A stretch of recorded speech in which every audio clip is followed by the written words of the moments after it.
Hey y'all, welcome to my kitchen.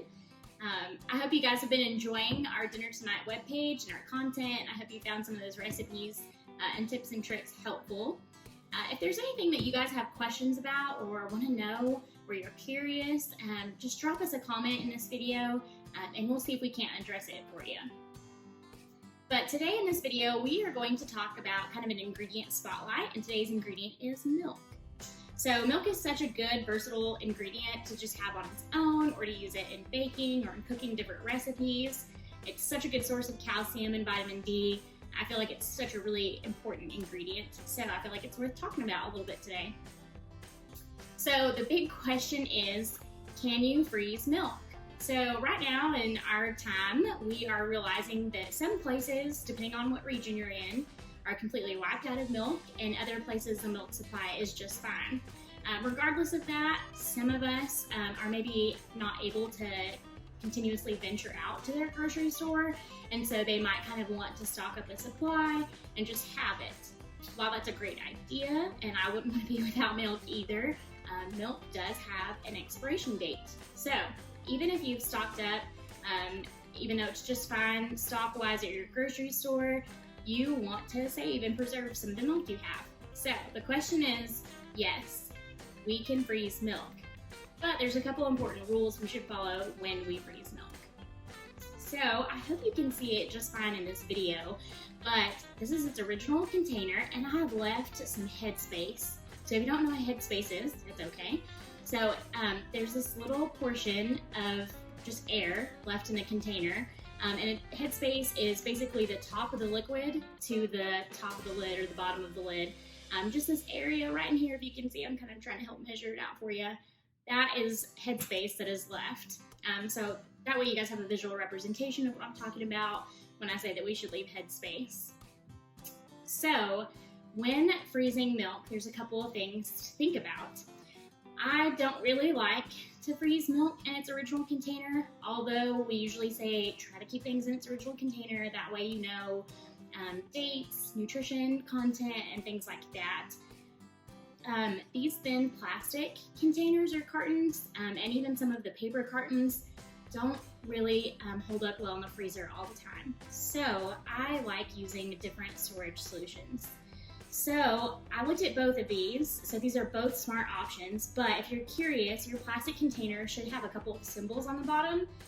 Usually they'll have like a microwave to let you know it's microwave safe. And if you want to know if it's freezer safe, there'll be like a little snowflake on the bottom. So both of these have that snowflake on the bottom, so we know that these containers are safe to go in the freezer. So a reason why you might portion out in something small like this is actually a really good idea.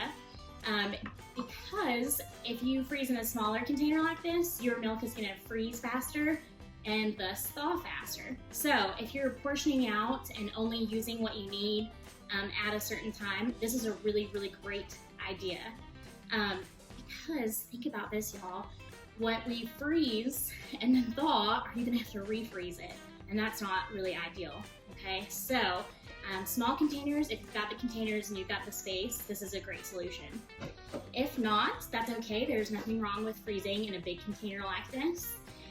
Just keep in mind, it's going to take longer to freeze, and then it's going to take longer to thaw, okay? So not a bad way to go either way. Both of these containers do have a really good lid that seals tightly, and that is so important because if you leave an open air container like that, your milk will absorb all kinds of smells and flavors, essentially. Even if you don't think your freezer has an odor, oddly enough, milk will pick up anything. So lid is really, really important no matter how you're gonna freeze your milk. Okay, so if you were freezing in something small like this, I would recommend about an inch of headspace or that gap in there for you. So just because it's such a small surface area, that milk isn't going to expand a whole lot. So about an inch of surface, or an inch of headspace in there for you. If you're going to be using a large container like this, I would recommend about 3 inches of headspace, just because it's a much larger surface area, a lot more volume of milk, so you're going to want to allow it to expand a little bit because milk will expand when it freezes. Another side note, when you are thawing, please always thaw in the refrigerator. Just move it straight from the freezer into the refrigerator. We don't really ever recommend thawing something out on the counter just because it's exposed to a time temperature zone that bacteria can grow in, and so we want to monitor that and keep your ingredients safe and just thaw them out in the refrigerator. So something that can happen with milk, depending on the amount that you froze or the type of milk that you froze, it can separate just a little bit. That doesn't mean it went bad. You can just stir it back together and use it however you normally would. So have no fears in freezing, hopefully. Another option that I wanted to talk to you guys about is actually powdered milk. So I keep powdered milk on hand just as a safety backup because I don't ever want to be without milk. But there are a couple different buying options. So you can buy in a large, almost kind of like a bulk container, or smaller pre-portioned bags such as this. This particular bag makes 4 cups of milk, so it's really ideal if you're just trying to use only what you need when you need it. This is a good solution. So you can just dump something like this out into a smaller container, measure out 4 cups of water, and just stir and whisk it in until it's completely dissolved, and then you can utilize it however you would normally utilize milk. So this is a really good option if fresh milk is scarce. Powdered milk is a really good option for cooking recipes, baking, and things like that, just to have on hand. So I hope this kind of answers some questions about milk and helps you navigate milk as you're stuck at home and continuing to make really good recipes and take care of yourself nutritionally.